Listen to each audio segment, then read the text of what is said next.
Na chegada da noite vemos Subai e a filha do chefe sentados ao redor de uma fogueira, assando um delicioso pernil. A filha do chefe pergunta por que ele recusou a carne que o menino tinha dado a ele. Poder oferecer carne ao feiticeiro é uma honra. Subai diz que isso não é motivo de se orgulhar, eles são todos humanos. Olhando a carne na fogueira, ele diz que tem que assar bem. A esfomeado da filha do chefe está babando olhando a carne e tá vendo que ela está quase pronta. Subai nota que ela está morrendo de fome. Olhando para ela, ele pergunta se ela quer comer primeiro. Se fazendo de difícil, ela diz que não poderia comer a comida do herdeiro e que ninguém, exceto o feiticeiro, está à altura de comer essa carne suculenta. Mas se você me forçar a fazer isso, então só me resta comer. Mas eu tenho que fazer isso escondida, para que os outros não descubram. Subai fala para ela dar só uma mordidinha, já que isso a deixaria satisfeita. A mina já não aguenta mais de fome. Bem devagar ela vai abrindo a boca para dar só uma mordidinha. Eu acho que o Subai vai acabar se arrependendo disso. A filha do chefe vem com a boca maior que a de um jacaré para dar uma mordidinha. Malandro, parece que ele jogou carne na boca de um leão. Subai fica sem reação olhando para o que sobrou da carne. Ele ficou surpreso que ela comeu até os ossos. Fiquei surpreso foi dela não ter comido o braço dele. Apreciando a carne, Subai nota que tem um sabor um pouco só mais forte que a da terra e que seria bom se tivesse um pouco de sal para dar um sabor. A filha do chefe pergunta se ele quer um pouco de sal, então pede para ela esperar um pouco. Ela entrega o sal a ele e o Subai agradece a generosidade. Ele pergunta se esse sal é dela. Meio emotiva, ela fala que não tem muito sal na vila. Felizmente ela conseguiu pegar um pouco. Elas diz que todos os guerreiros totens devem comer sal e não é para ele se preocupar com uma reservista como ela pode usar como quiser. Em pensamento, Subai diz que é mesmo. Sal é algo precioso nessas tribos primitivas, ao contrário da terra que com $2 posso comprar um pacote em qualquer supermercado. Subai manda ela pegar o sal de volta e diz que quer comer algo sem gosto hoje.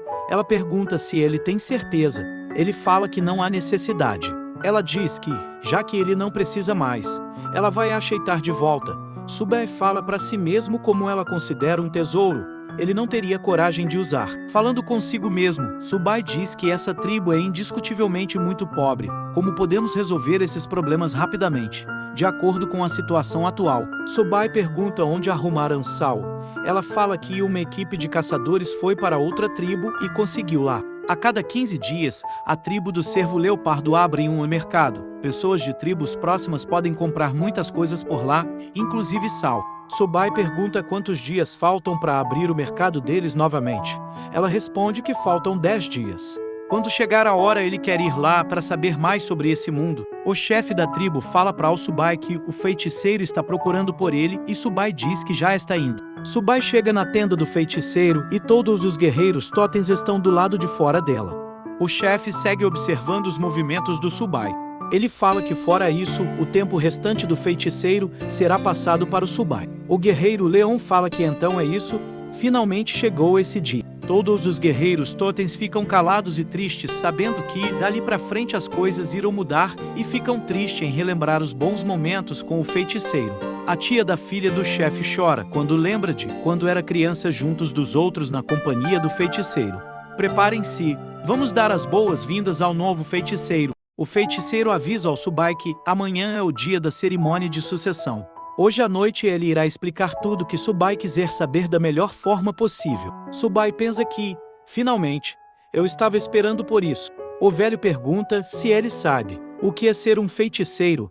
Meio sem jeito, ele diz que não entendeu muito bem e se daria para ele explicar. Ele diz ao Subai que ser o feiticeiro é proteger a tribo, herdar o futuro da tribo e orientar a direção da tribo. Só fazendo tudo isso que a pessoa pode ser digna de ser chamada de feiticeiro. Nesse mundo, o poder do totem é a base da tribo.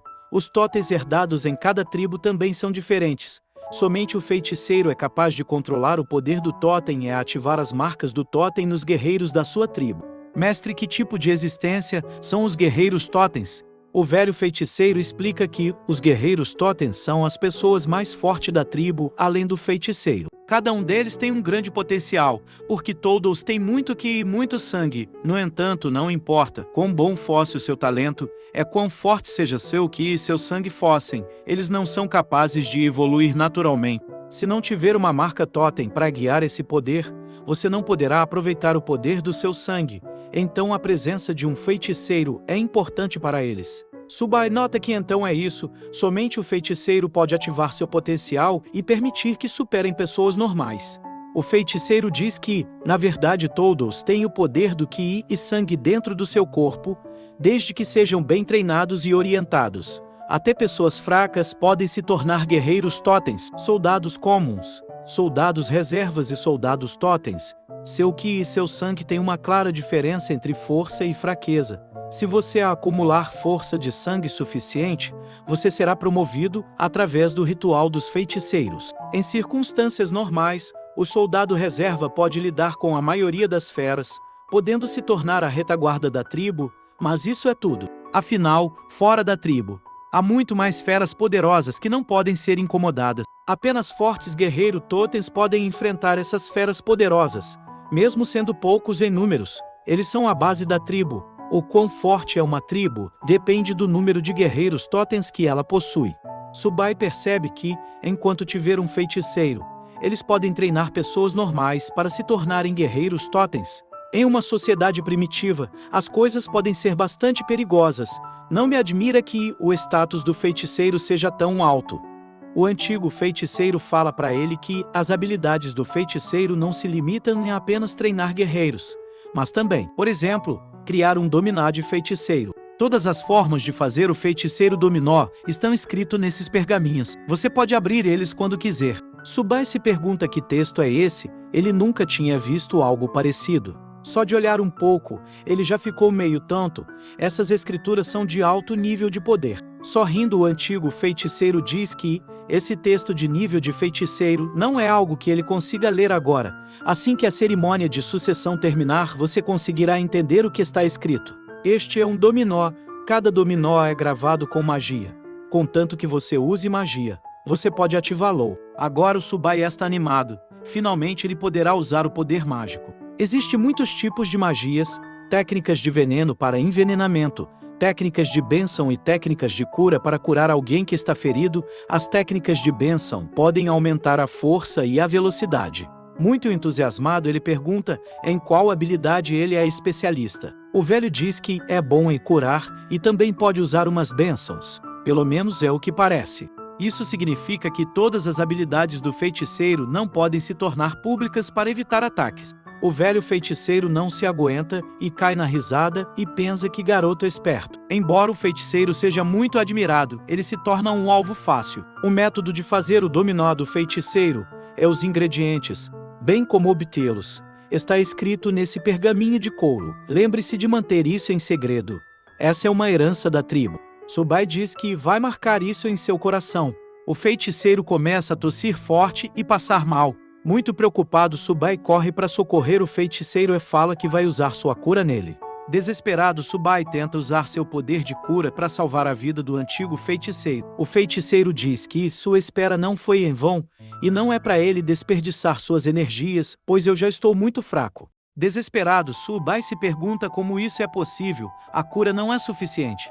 O feiticeiro fica triste, porque não irá presenciar as surpresas que Subai vai criar no futuro. Ele pede ajuda para se levantar. Enquanto ainda há tempo, há algumas coisas que você precisa se lembrar.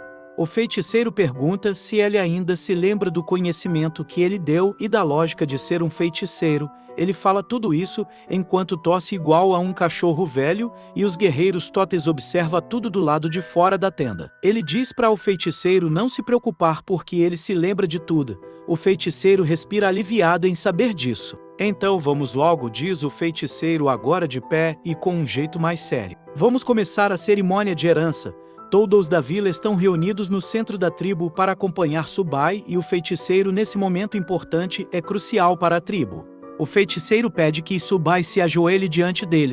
Os guerreiros só podem observar a cerimônia de herança. 63 anos depois, eu estive esperando por muito tempo. É hora de um novo feiticeiro guiar vocês. A cerimônia começa agora. Todos os guerreiros estão eufóricos e ansiosos. O feiticeiro manda os guerreiros totens ofertarem seu sangue, e assim eles ofertam com muita alegria. Eles fazem um corte na mão para o sangue fluir em direção ao feiticeiro. O feiticeiro segue coletando o sangue. Ele acumula tudo para conseguir formar o totem. O feiticeiro diz que o totem está completo.